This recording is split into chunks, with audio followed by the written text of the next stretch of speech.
સીતારામ દયારામ જય સીતારામ.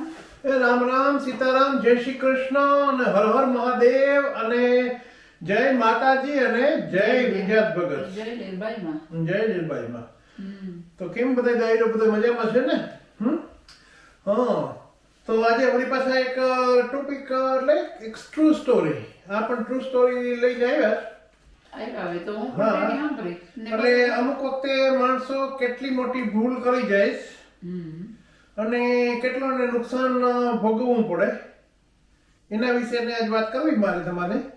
ને એમાં એવું નથી કે કઈ એના વિશે જ ઈ પણ આપણે પણ આમાંથી દાખલો લેવાનો છે જનરલી બધાને. કે અમુક માણસો આપણે જે ખરેખર એક ટેવ હોય છે એવી એમ એ ટેવ આપણને ક્યારેક કેટલું બધે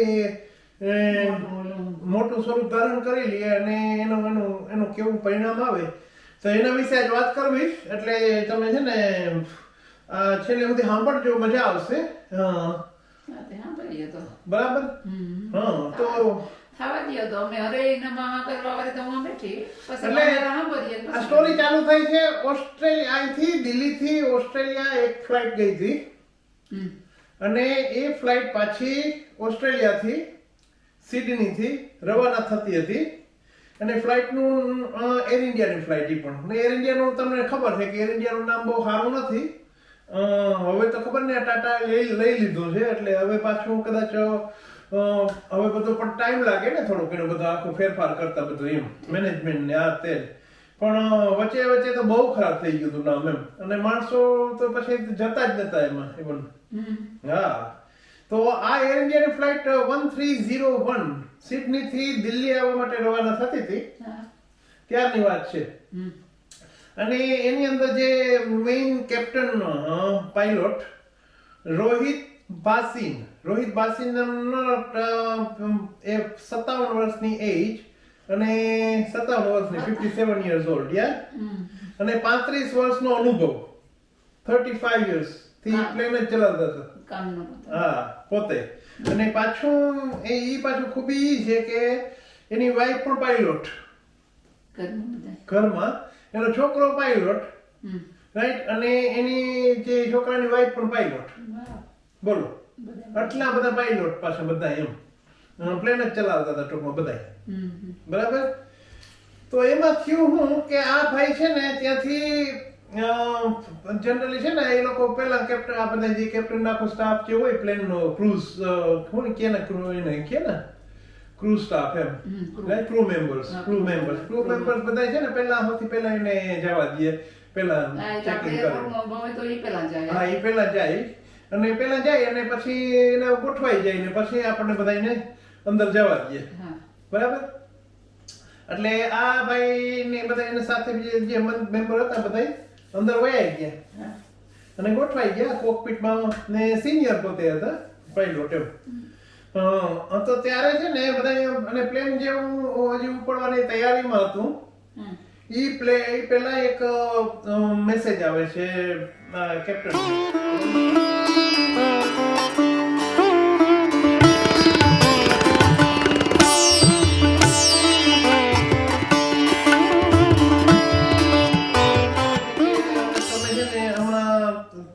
પ્લેન ઉપાડો નહીં કે અને પોલીસ આવે છે કે. એટલે વચ્ચે આમ તો એમ ઓલું થયું કે પોલીસ છે કે કઈ રીતે એમ હું. એટલે પોલીસ આવે છે અને પોલીસ તો કે શું કારણ શું કે તાકે તમે છે ને કે તમે જ્યાંથી પહેલામાંથી શોપિંગ જે ફ્રી ડ્યુટી શોપ હોય ને બધી ખબર છે ને, એ તો તમને બધાની ખબર છે. આપણે ફ્રી ડ્યુટીમાં શોપિંગમાં બધા આપણે ડ્યુટી ફ્રીમાં બધા આપણે શોપિંગ કરતા હોય કારણ કે ડ્યુટી ફ્રી હોય એટલે થોડુંક ટેક્સ ને ઓછો હોય પણ આમ બધા બ્રાન્ડેડ ને બધા કપડાં હોય ને ત્યાંનો બધો ભાવ ને એટલે કઈ બહુ ફરક ન હોય પણ આપણને એમ થાય કે ના ડ્યુટી ફ્રી માંથી આપણે લીધો હોય, રાઈટ. તો એ ડ્યુટી ફ્રી ની અંદર એક શોપ જે ન્યુયોર્ક બ્રાન્ડની એક શોપ હતી અને એનું નામ ટુમી, રાઈટ. એ ટુમી માંથી આ ભાઈ જે કેપ્ટન છે રોહિત બાસિન એ એક જેકેટ ખરીદે છે, રાઈટ, જ્યાંથી. તો એના વિશે કે તમે જેકેટ ખરીદ્યું છે કે જેકેટ તો બરાબર છે તમે ખરીદ્યું છે પણ સાથે તમે એક એમાં નાનકડું કેસ એટલે આપણે વોલેટ ઈ વોલેટ તમે એકે પૈસા નથી આપ્યા અને એમને એમ નાખી લીધી છે ખીચામાં. એવડો કેપ્ટન દરજાનો માણસ ને. હા, હા. વિચાર કરો તમે. એટલે પોલીસ કે તમારે આવે છે સિક્યુરિટી વાળા, કારણ કે સિક્યુરિટી વાળાએ સીસીટીવી માં જોયું ઈ કે. હા, ઠીક. હા, એટલે તો આ તો પેલામાં ભાઈ કે ના કે મેં આ જેકેટ ખરીદ્યું બરાબર છે, વાત સાચી છે તમારી. જેકેટ ને હા પછી કે ખીચામાંથી બોલી નીકળે છે ને આપી દે છે ને. ઠીક. પોલીસવાળાને. હા કે સોરી કે બાય મિસ્ટેક કે આપી દીધી થઈ ગયું હશે. એટલે પછી ઓલા લોકો કારણ કે આટલા બધા પેસેન્જર ને એટલા બધા એટલે ઈ તો કોઈ હોલ્ડ તો ન કર્યું એની, પણ એ કે પાછા વેલ જ્યારે પાછા નેક્સ્ટ ટાઈમ આવશો એટલે ઓલા લોકો એક ગેરંટી આપી ઇન્ડિયા વાળાએ કીધું કે ભાઈ વાંધો નહીં. એના મેજર જે મેઇન જે હોય ને ડાયરેક્ટર્સ કે એને કીધું કે અત્યારે એને જવા દો, right, will take full responsibility એમ ઠીક. એર ઇન્ડિયા વાળાએ. એટલે એને ત્યાંથી પ્લેન ઉપાડવા દીધો. ઓકે. હવે પ્લેન જેવું ઉપાડીને પછી અહીંયા જેવા પહોંચે છે, રાઈટ, ઈ ત્યારે જ એર ઇન્ડિયા વાળા એને સીધા સસ્પેન્ડ કરી દે બરાબર છે. પેલા ભાઈને રોહિત ભાસીન ને, બરાબર. અને સસ્પેન્ડ કરીને કહે છે કે ઇન્વેસ્ટિગેશન ચાલશે અને તમારે અને મૂળ કલકત્તાના હશે એટલે કલકત્તાને મેઇન હેડક્વાર્ટર એટલે મેઇન રેસિડન્ટ રહે એટલે ત્યાંથી તમારે બહાર નથી નીકળવાનું, જવાનું નથી કે જ્યાં સુધી કે આ કેસનું ન થાય ત્યાં સોલ્યુશન. હવે ઓલા લોકો આને તો એમ કે એટલે કે આ બધું પૂરું થઈ જાય છે પણ પછી કેસ આલે છે એમ, રાઈટ. તો એને કેસ ના આલે એટલે એમાં ઈ આ ભાઈ એમ કહે છે કે ભાઈ મેં કઈ એવું મારો કઈ ઈરાદો નતો એમ કઈ વોલેટ લેવાનો, રાઈટ. પણ મને ખબર નહીં કેવી રીતે કે હું ત્યારે બરાબર કે લેતો હતો ત્યારે કે મારે કે વાઈફ નો કે ફોન આવ્યો કે હું કે દાદા બનવાનો છું એમ. એની ખુશીમાં કે હું છે ને ભૂલી ગયો કદાચ પૈસા આપતા કે એટલી મને ખુશી થઈ ગઈ ને એમાં ભૂલી ગયો, નીકળી ગયો કે. એટલે ઓલા લોકો પછી એની માન્ય ન રાખ્યું. એને એમ કીધું કે આવી જો ખુશીમાં તમે કઈક આ વસ્તુ ભૂલી જતા હોય તો પ્લેનમાં આટલા 300 માણસો બેઠા હોય ને એની અંદર કઈક સ્ટ્રેસ ને એવું તમને કઈક થોડો ઘરનો કે કઈક હોય તો તમે આમાં કઈક ભૂલી જાવ તો વાત થઈ પૂરી બધાયને શું થઈ જાય એમ. એટલે હવે આ એને ચોરી કરી અને ચોરીનું પરિણામ એને હું સસ્પેન્ડ કરી દીધા અને પછી તો હે ને લોકો ત્યાં તો ખબર છે ને ઇન્ડિયામાં બધું હાલતું હોય થોડું ઘણું, કારણ કે પાછો આટલો બધો મોટો એક્સપિરિયન્સ એનો, રાઈટ. એટલે એની ઓફિસરોને બધા ઓળખીતા હોય બધું હોય જ ને, કારણ કે આટલા 35 વર્ષથી જે માણસ હલાવતું હોય પ્લેન, રાઈટ.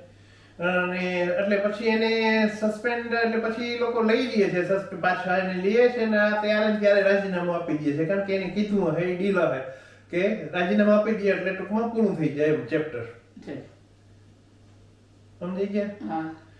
પણ આ વસ્તુ હવે વિચાર કરો તમે, એક નાની વસ્તુ આપણે મોટા દરજાના માણસ એટલે ક્યારેક આપણે ઘણી વખત આવું થતું હોય, આપણે પણ થાય કે હવે આ 5 પાઉન્ડની વસ્તુ છે હવે કોઈ નથી દેખતું નાખી લઈએ ખીચામાં, રાઈટ. પણ ક્યારેક હું સ્વરૂપ મોટું ઉપાડી આ થઈ જાય કઈ કહેવાય જો આમાં એટલે કહું છું કે ચોરી આવી રીતે કોઈ દિવસ કરવાની નહીં ક્યાંય પણ કોઈ જગ્યાએ. આપણે ઘણી વખત સ્ટોરમાં નથી ઓલા પોલીસ વાળાને આવીને બહુ અમારે તો અહીંયા બહુ આવે છે, અહીંયા તો બહુ ચોરીઓ થાય છે એમ. આપણે ઇન્ડિયામાં તો થાય જ છે, અહીંયા પણ થાય એટલી બધી ચોરી. અરે બહુ માણસો અમે આ ઇંગ્લિશ પીપલ બહુ ચોરી કરે છે. એટલે કેમ કે ઘણી વાર આપણે સ્ટોરમાં જોઈએ જ ને પોલીસ વાળા આવે એવા હોય પછી એમાં એવું નથી કે કઈ જે ઓલા હોય કાઉન્સિલમાં રહેતા હોય ને જે સામાન્ય હોય માણસો ઈ ચોરી કરે એવું નથી. અહીંયા બધી જાતના માણસો ચોરી કરે છે, અમુક ને ટેવ જ હોય છે કહેવાનો મતલબ એમ. એટલે આ એક જાતની આપણે અંદરથી ખબર નહીં શું હોય માનસિક છે આ માનસિકતા. નહીંતર આપણે કઈ એવું થોડું હોય કે હાલો આપણે એફોર્ડ કરી શકતા હોય 1000 પાઉન્ડ નો ફોન એફોર્ડ કરી શકતા હોય તો હું 5 પાઉન્ડ નું વોલેટ એફોર્ડ ન કરી શકીએ આપણે એમ.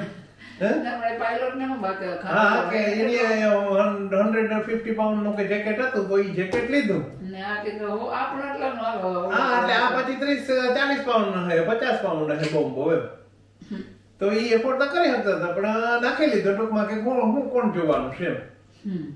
એટલે એમાં આખી નોકરી ગઈ પૂરું ટૂંકમાં એમ નોકરી જ ગઈ ને, રાઈટ. પણ ટૂંકમાં એને આ ડીલ કરી દીધું એટલે વાંધો નહીં. પણ કહેવાનો મતલબ કે આવું મોટું આમ એક નાની વસ્તુ સામાન્ય વસ્તુ કહેવાય. હવે એમાં આટલું બધું ઓલું કર્યું ને રાઈટ. એટલે કહેવાનો મતલબ એ છે કે કોઈ ક્યારેય છે ને આવું કઈ પગલું કોઈ દિવસ કોઈ ભરતા નહીં, રાઈટ? ને આ મેઇન મારે કહેવાનું આ સ્ટોરી કહેવાની પાછળનો ઉદ્દેશ્ય છે કે આપણને એમ થાય કે કદાચ કોઈ દેખતું નથી, પણ અત્યારે છે ને સીસીટીવી કેમેરા આટલી બધી જગ્યાએ સ્ટોરોમાં હોય છે કે ગમે ત્યાં તમે પકડાઈ જાવ એમ, રાઈટ?